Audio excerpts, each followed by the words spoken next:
Welcome, in front of me is an HTC Desire 20 Pro, and today I'll show you how to go through the setup process of the device. And when you put it up for the first time, you'll be presented with the welcome screen. So from here, select the language, which I'm going to stick with the one that is selected by default for me, and then tap on Let's Go. Then you have terms of use. Now we do have to agree to them. You can tap on Learn More to learn more, but from here, let's tap on Next, Agree.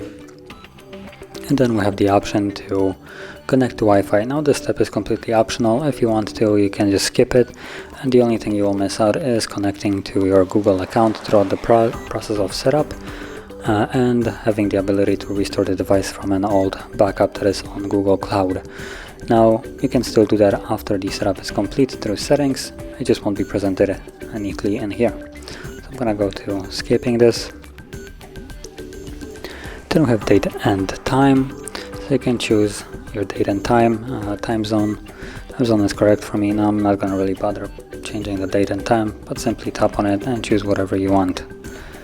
And from there, let's tap on next. Then we have Google services, so I have services like location, scanning, and send user and diagnostic data.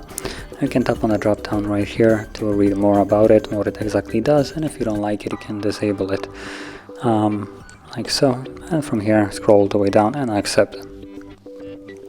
Then we have protect your device, so we have a couple of different ways of doing it. So we have choice between PIN, pattern, password, and also fingerprint. Now if you choose to have a fingerprint, you will need to still add the first one, one of the three that it's provided here. So let's go with a screen lock, and as you can see, pattern, PIN, password, choose whichever one suits you. I'm gonna go with the pattern.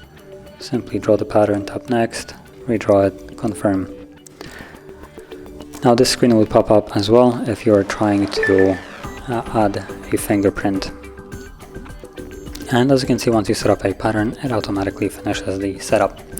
So if you found this very helpful, don't forget to like, subscribe, and thanks for watching.